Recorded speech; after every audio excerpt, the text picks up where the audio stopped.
Hello, ladies and gentlemen, children of all ages. We're going to be doing something a little new. We're going to be reading fairy tales, but with a slight twist.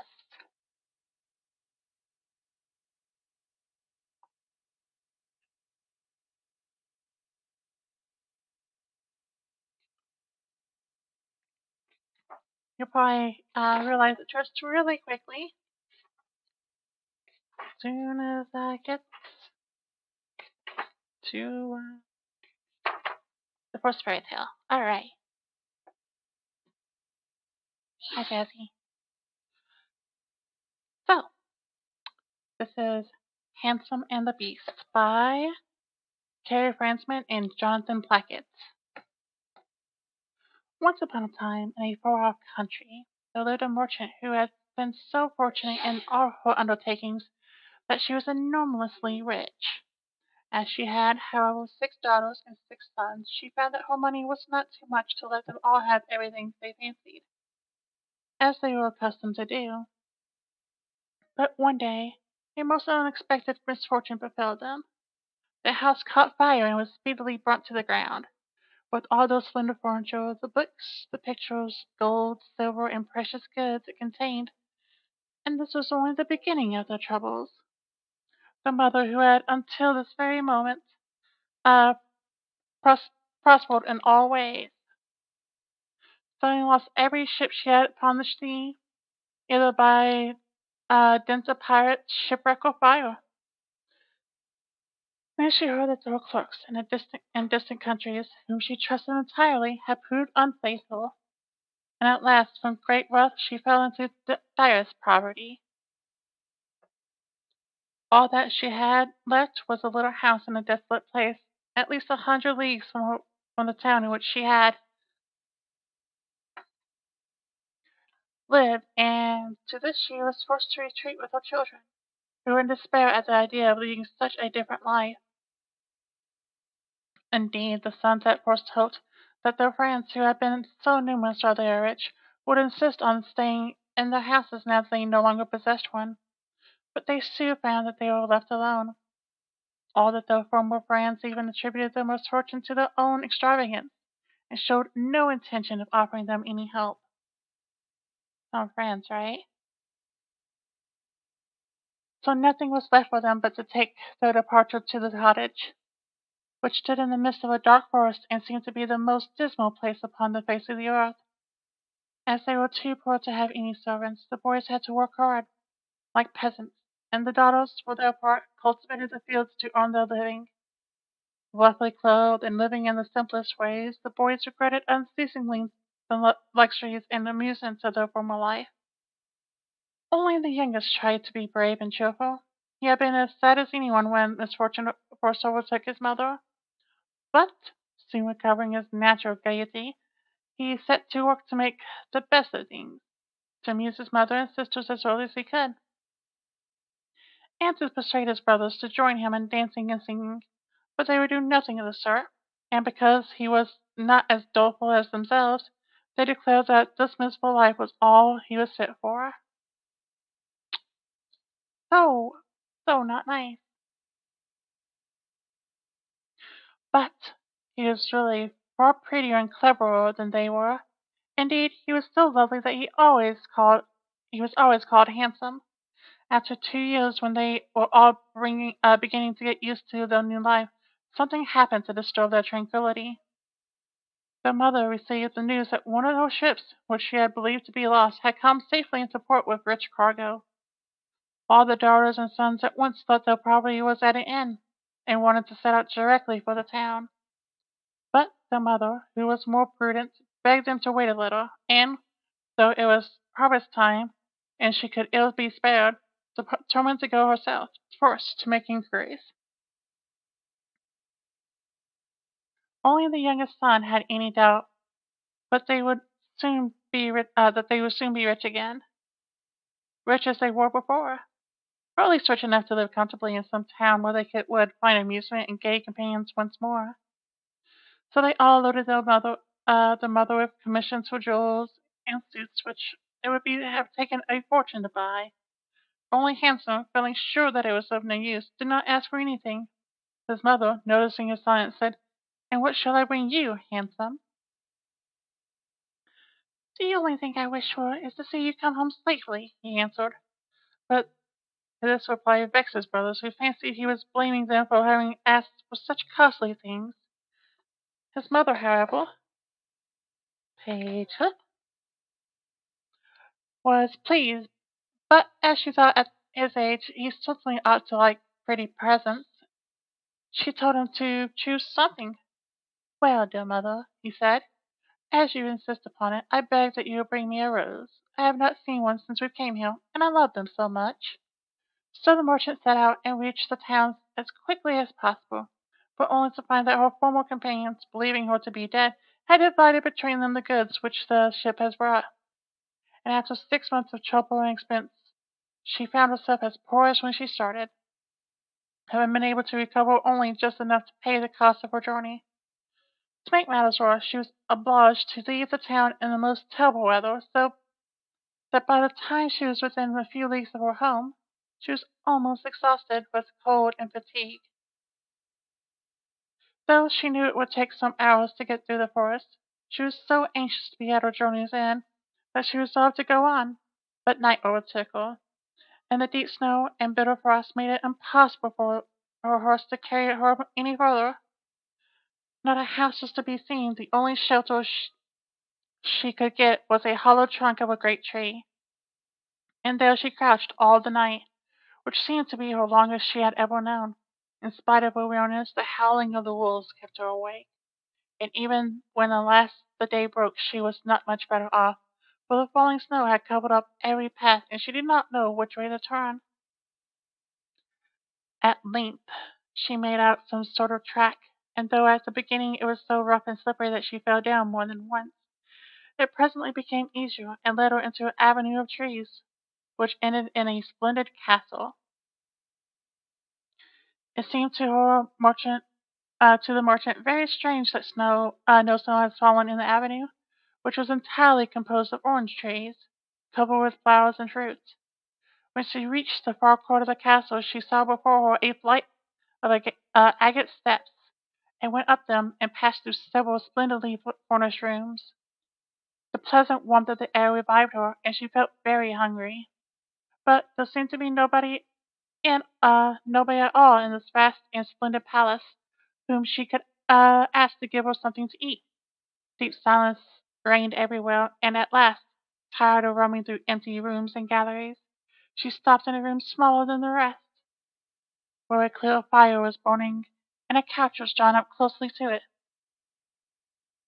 Thinking that this was prepared for someone who was expected, she sat down and waited until she should come, and very soon fell into a sweet, deep sleep.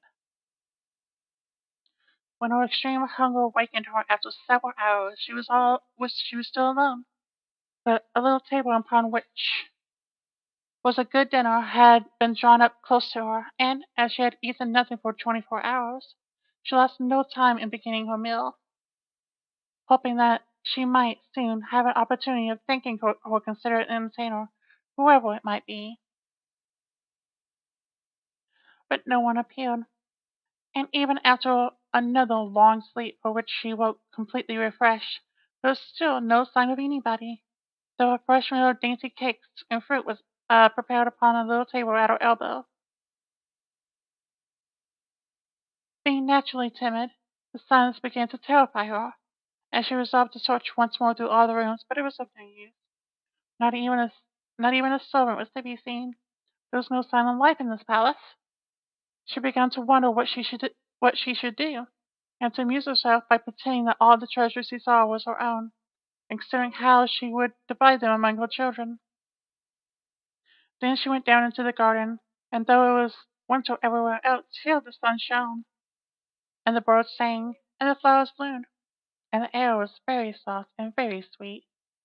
The merchant, in ecstasy with all she saw and heard, said to herself, "All this must be meant for me. I'll go this minute and bring my children to show all these delights. In spite of being so cold and weary, when she reached the castle, she had taken her horse to the stable and fed it.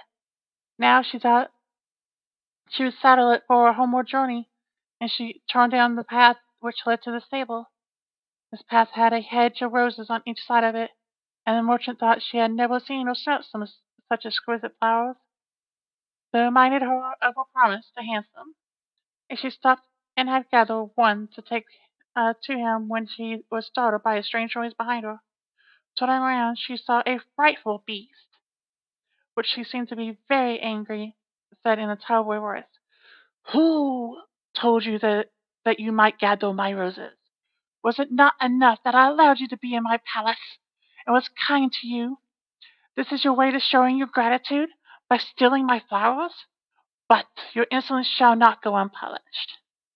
The merchant, terrified by the furious words, dropped the fatal rose, and, throwing herself on her knees, cried, "Pardon me, noble madam.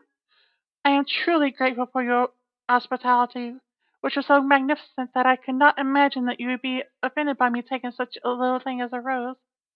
But the beast's anger was not lessened by this speech.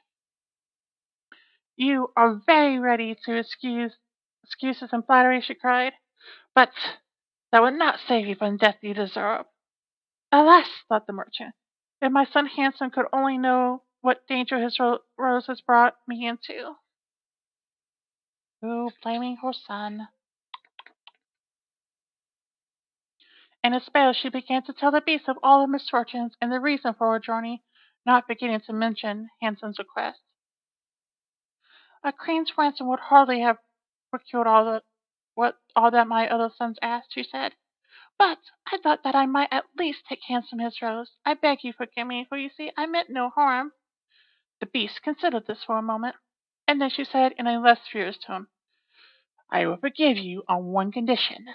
That is, that you will give me one of your sons." "Ah!" cried the merchant, "if I were cruel enough to buy my own life at the expense of one of my children's, what excuse could I invent to bring him here?" "No excuse will be necessary," answered the beast. "If he comes at all, he must come willingly. On no other condition will I have him. See if any of them is courageous enough, and loves you well enough, to come and save your life. You seem to be an honest woman, so I will trust you to go home. I give you a month to see if any of your sons will come back with you, and, and stay here to let you go free. If none of them is willing, you must come alone, after bidding them good-bye forever. For then you will belong to me, and do not imagine that you can hide from me, for if you fail to keep your word, I will come and fetch you," added the beast grimly.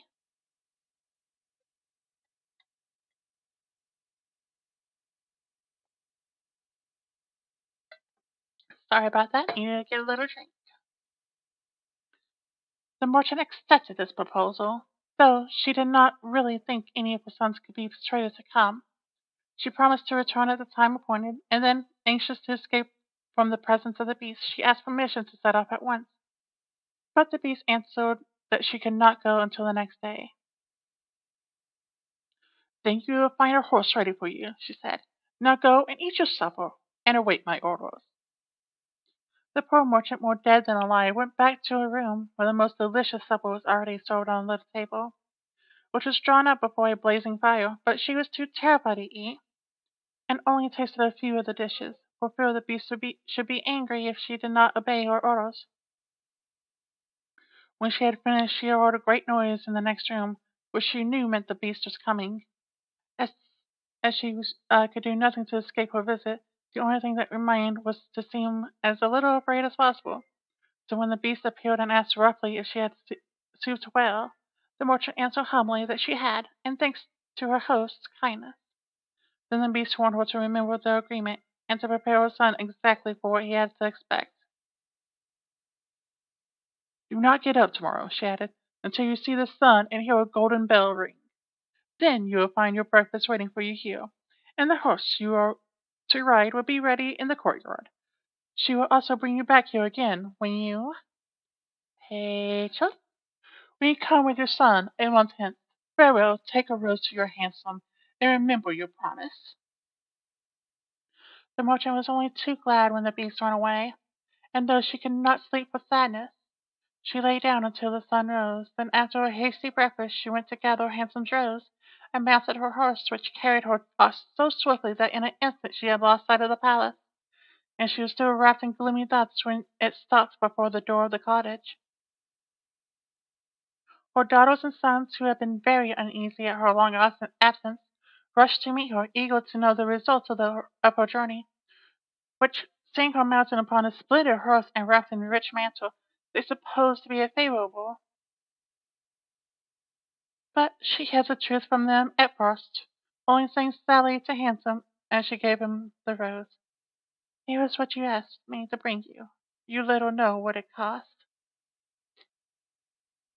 But this excited their curiosity so greatly that presently she told them her adventures from beginning to end, and then they were all very unhappy.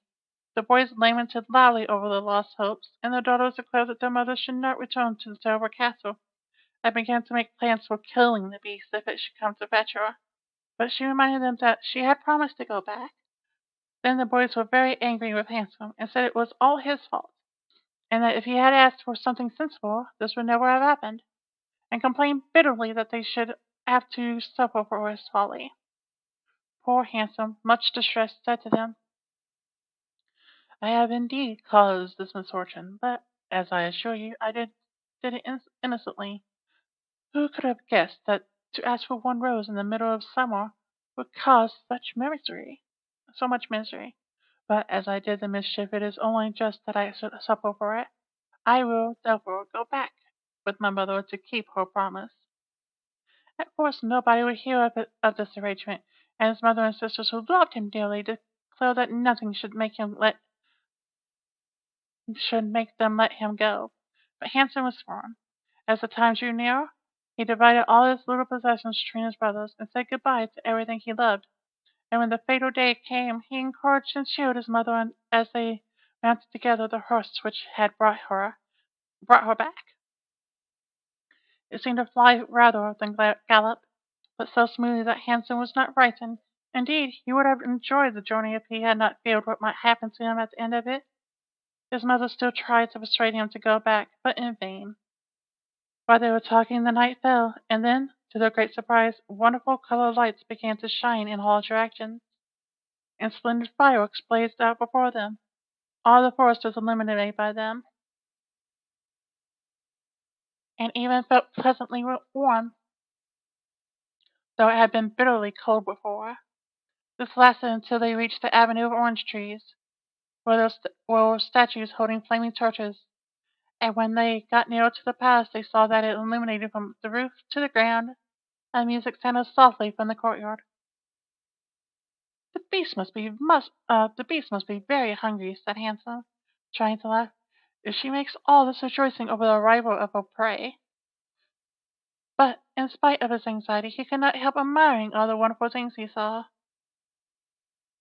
The horse stopped at the foot of the flight of steps leading to the terrace, and when they had dismounted, his mother led him to the little room she had been in before, where they found a splendid fire burning, and the table daintily spread with delicious supper. The merchant knew this was meant for them, and Handsome, who was rather less frightened now that he had passed through so many rooms and seen nothing of the beast, was quite willing to begin, for his long ride had made him very hungry. But they had hardly finished the meal when the noise of the beast's footsteps was heard approaching, and Handsome clung to his mother in terror, which became all the greater when he saw how frightened she was. But when the beast really appeared, though he trembled at the sight of her, he made a great effort to hide his horror and saluted her respectfully.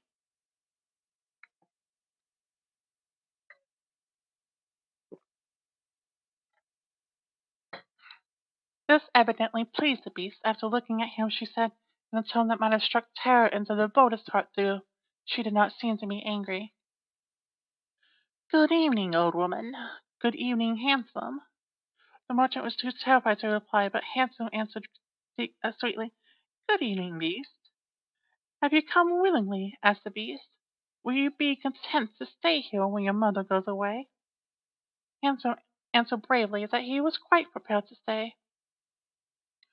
I am pleased with you, said the Beast. As you have come of your own accord, you may stay. As for you, old woman, she added, turning to the merchant, at sunrise tomorrow you will take your departure. When the bell rings, get up quickly and eat your breakfast, and you will find the same horse waiting to take you home. But remember that you must never expect to see my palace again. Then, turning to Handsome, she said, take your mother into the next room, and help her choose everything you think your sisters and brothers would like to have. You will find 2 traveling trunks there. Fill them as full as you can. It is only just that you should send them something very precious as a remembrance of yourself. Then she went away, after saying, goodbye, Handsome. Goodbye, old woman. And though Handsome was beginning to think with great dismay of his mother's departure, he was afraid to disobey the Beast's order. And they went into the next room, which had shelves and cupboards all around it. They were greatly surprised at the riches it contained. There were splendid suits fit for a king, with all the ornaments that were to be worn with them. And when Handsome opened the cupboards, he was quite dazzled by the gorgeous jewels that lay in heaps upon every shelf. After choosing a vast quantity which he divided between his brothers, we had made a heap of wonderful suits for each of them. He opened the last chest, which was full of gold. I think, mother, he said, that as the gold will be more useful to you, we had better take out the other things again and fill the trunk with it. So they did this, but the more they put in, the more room there seemed to be, and at last they put back all the jewels and suits they had taken out, and Handsome even added as many more of the jewels as he could carry at once. And then the trunks were not too full, but they were so heavy that an elephant could not have carried them. The Beast is mocking us, cried the merchant. She must have pretended to give us all these things, knowing that I could not carry them away. Let us wait and see, answered Handsome. I cannot believe that she meant to deceive us. All we can do is to fasten them up and leave them ready. So they did this, and returned to the little room. Well, to their astonishment, they found breakfast already. The merchant ate hers with good appetite, and the Beast's generosity made her believe that she might perhaps venture to come back soon and see Handsome. But he felt sure that his mother was leaving him forever. So he was very sad when the bell rang sharply for the second time. It warned them that the time had come for them to depart. They went down to the courtyard. The 2 horses were waiting, one loaded with the 2 trunks, the other for her to ride. They were pawing the ground in their impatience to start, and the merchant was forced to bid Handsome a hasty farewell. And as she was mounted, she went off at such a pace that he lost sight of her in an instant. Then Handsome began to cry, and wandered sadly back to his own room.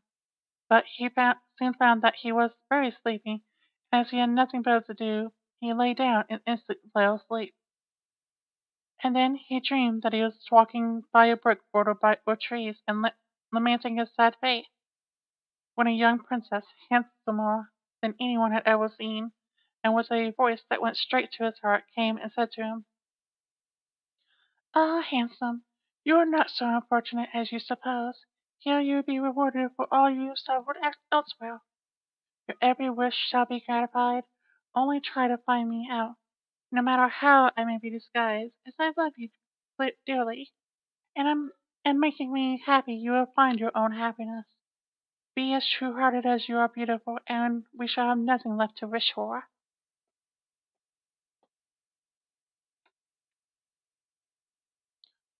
What can I do, Princess, to make you happy? Said Handsome. Only be grateful, she answered, and do not trust too much to your eyes, and above all, do not desert me until you have saved me from my cruel misery. After this, he thought, he found himself in a room with a stately and beautiful gentleman, who said to him, dear Handsome, try not to regret all you have left behind you, for you are destined to a better fate. Only do not let yourself be deceived by appearances. Handsome found his dream so interesting that he was in no hurry to awake, but presently the clock roused him by calling out his name softly 12 times. And then he got up and found his dressing table set out with everything he could possibly want. And when his toilet was finished and he found dinner was waiting in the next room next to his, but dinner does not take very long when you are all by yourself, and very soon he sat down cozily in the corner of the sofa and began to think about the charming princess he had seen in his dreams. She said I could make her happy, said Hanson to himself. It seems that then that this horrible beast keeps her prisoner. How can I set her free? I wonder why they both told me not to trust to appearances. I don't understand it. But after all, it is only a dream, so why should I trouble myself with it? I had better go and find something to amuse myself. So he got up and began to explore some of the many rooms of the palace. The first he entered was lined with mirrors, and Handsome saw himself reflected on every side, and thought he had never seen such a charming room. Then a bracelet which was hanging from the chandelier caught his eye, and on taking it down he was greatly surprised to find that it held a portrait of his unknown admirer, just as he had seen her in his dream. With great delight he slipped the bracelet on his arm, and went on into the gallery of pictures, where he soon found a portrait of the same beautiful princess as large as life, as so well painted that he had studied it. It seemed she studied it. She seemed to. Wow, I don't know why it's there. It shouldn't be there. He studied it. She seemed to smile kindly at him. Tearing himself away from the portrait at last, he passed through into a room which contained every musical instrument under the sun. And here he amused himself for a long while in trying some of them, and singing until he was tired. The next room was the library, and he saw everything he had ever wanted to read, as well as everything he had read, and it seemed to him that a whole lifetime would not be enough to read the names of the books.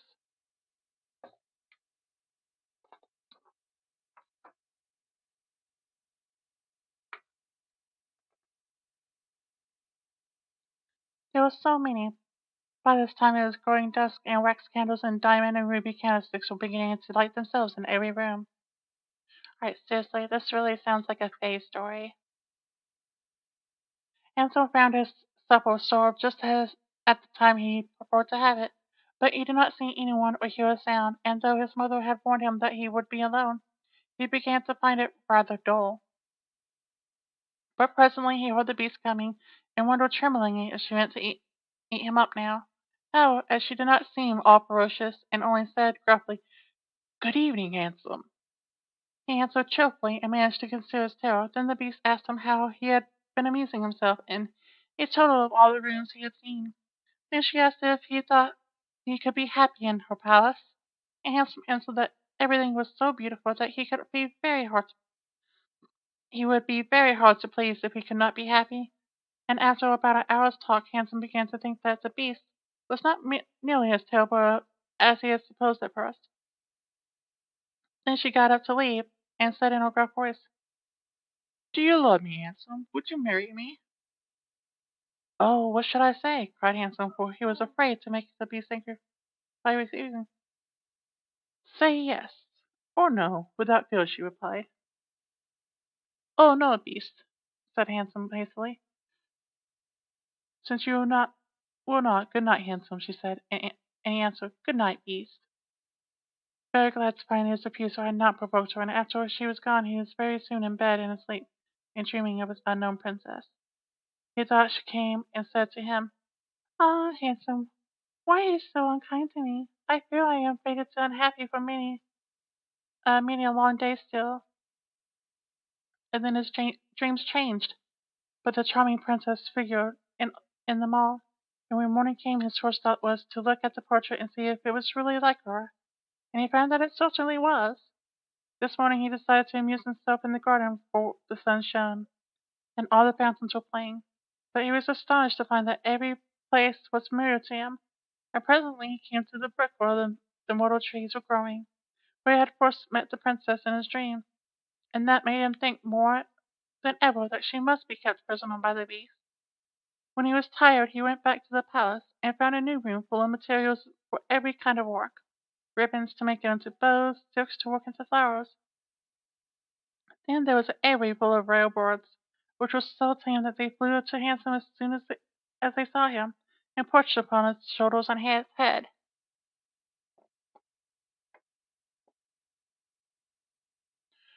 Pretty little creatures, he said. How I wish that your cage were nearer to my room, that I might often hear you sing.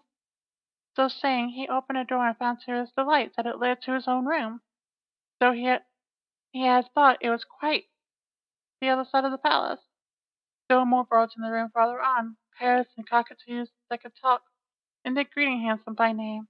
Indeed, he found them so entertaining that he took one or two back to his room, and they talked to him while he was at supper. After which the beast paid him her usual visit, and asked the same question as before. And then with a gruff "good night," she took her departure, and Handsome went to bed and dreamed of his mysterious princess. The days passed swiftly in different amusements, and after a while Handsome found out another strange thing in the palace, which often pleased him when he was tired of being alone. There was one room which he had not noticed particularly. It was empty except that under each of the windows stood a very comfortable chair. And the first time he had looked out the window it had seemed to him that a black curtain prevented him from seeing anything outside. But the second time he went into the room, happening to be tired, he sat down in one of the chairs when instantly the curtain was rolled aside, and a most amusing pantomime was acted before him. There were dances and colored lights, and music and pretty suits. It was all so gay that Handsome was in ecstasies. After that he tried the other 7 windows in turn, and there was some new and surprising entertainment to be seen from each of them, so that Handsome never could feel lonely any more. Every evening after supper the Beast came to him, and as always, before saying good night, asked him in a terrible voice, "Handsome, will you marry me?" And it seemed to Handsome now that he understood her better, and then, when he said no, Beast, she went quiet, sad. But his happy dreams of a beautiful young princess soon made him forget the poor Beast. Oh, and the only thing that all disturbed him was to be constantly told and trust appearances, to let his heart guide him and not his eyes, and many other equally perplexing things which, considering as he could not understand. So everything went on for a long time, until at last, happy as he was, Handsome began to long for the sight of his mother and his sisters and brothers. And one night, seeing him look very sad, the Beast asked him what was the matter. Handsome had quite ceased to be afraid of her. Now he knew that she was really gentle in spite of ferocious looks and in a dreadful voice. So he answered that he was longing to see her once more. Upon hearing this, the Beast seemed sadly distressed and cried miserably, "Ah, Handsome, have you a heart to desert an unhappy beast like this? What more do you want to make you happy? Is it because you hate me that you want to escape?"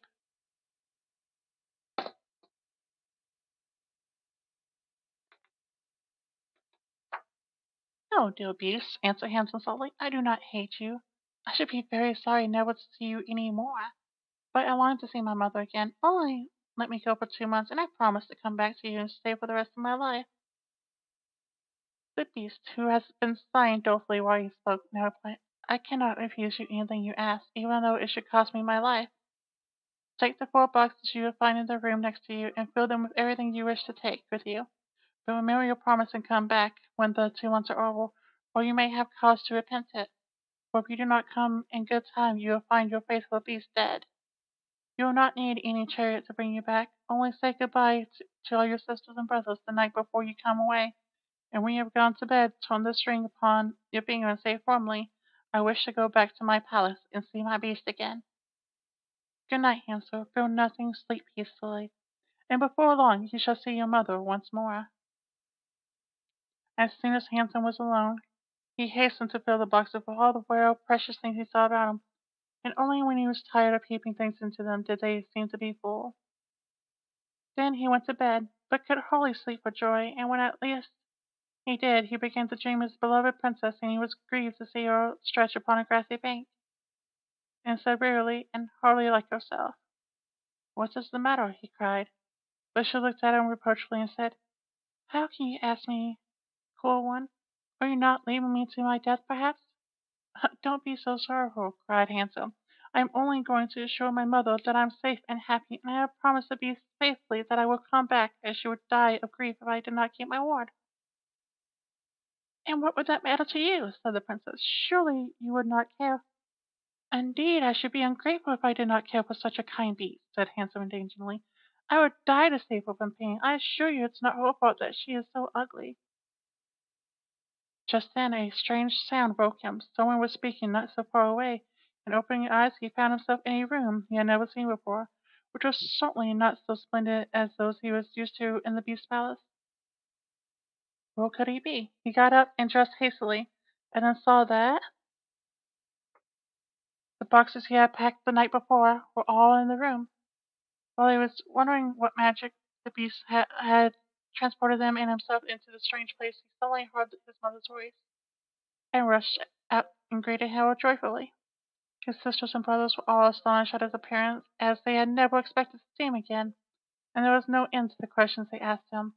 He had also much to hear about what had happened to them while he was away, and of his mother's journey home. But when they heard that he had only come to be with them for a short time, and then must go back to the Beast's palace forever, they lamented loudly.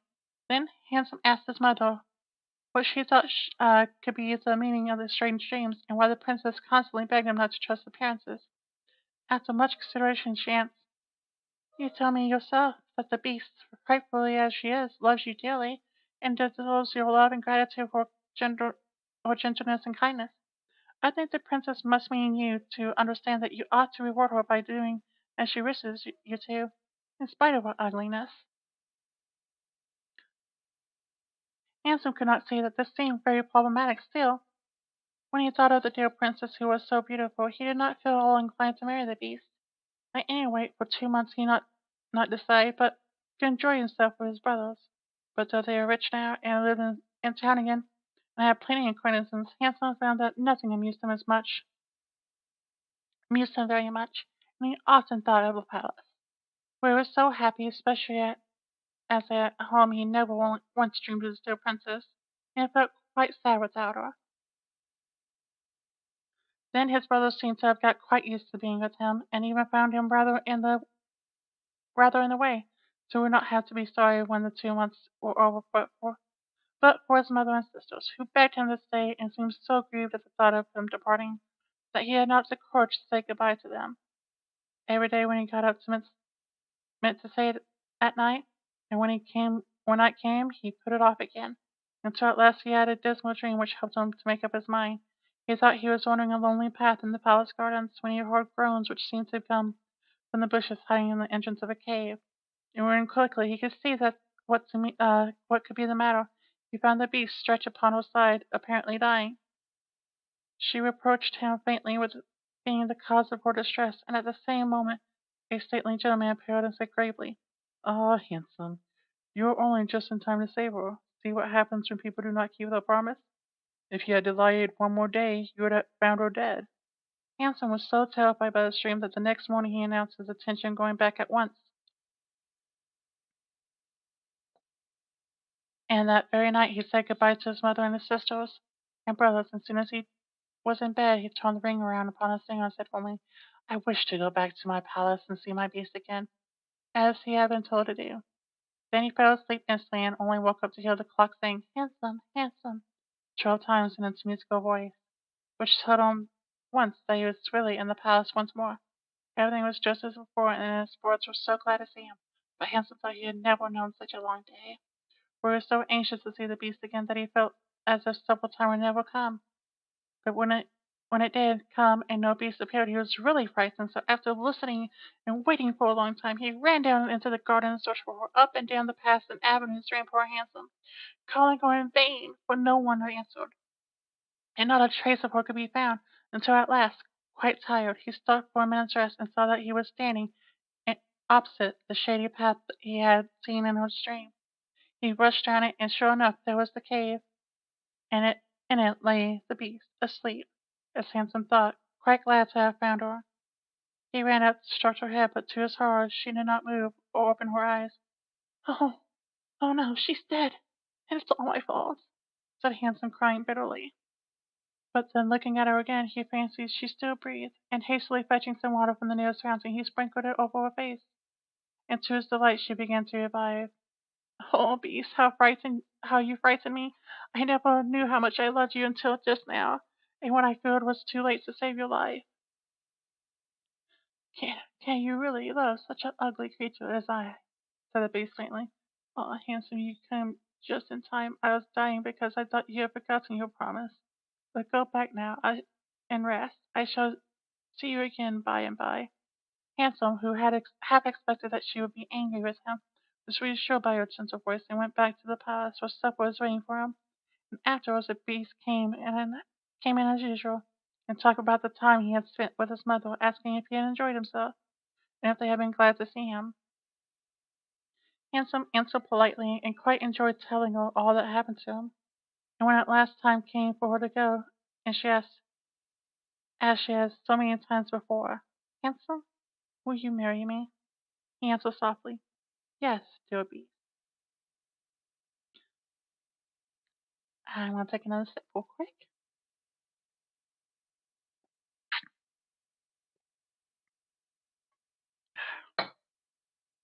As he spoke, a blaze of light sprung before the windows of the palace. Fireworks crackled and guns banged, and across the avenue of orange trees, in letters all made of fireflies, was written, "Long live the princess and her groom." Turning to ask the Beast what it could all mean, Hansel found that she had disappeared, and in her place stood his long-loved princess. At the same moment the wheels of a chariot were upon the terrace, and two gentlemen entered the room. One of them Hansel recognized as the stately gentleman he had seen in his dreams. The other was also so grand and kingly that Hansel hardly knew which to greet first. But the one he already knew said to his companion, "Well, King, this is Hansel. Who has had the courage to rescue your daughter from the terrible enchantment? You love one another, and only your consent to the marriage is wanting to make them perfectly happy." "I consent with all my heart," cried the king. "How can I ever thank you enough, charming boy, for having restored my dear daughter to her natural form?" And then he tenderly embraced Handsome and the princess, who had meanwhile been greeting the fairy and receiving his congratulations. "Now," said the fairy to Handsome, "I suppose you would like me to send for all your sisters and brothers to dance at your wedding?" And so he did, and the marriage was celebrated the very next day with the utmost splendor, and Handsome and the princess lived happily ever after.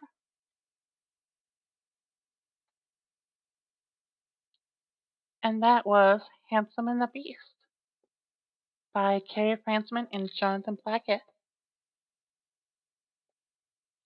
If you enjoyed this or have suggestions, let me know in the comments below or DM me in Discord or wherever you have my contact info, and I'll do this again. Until then, I hope everyone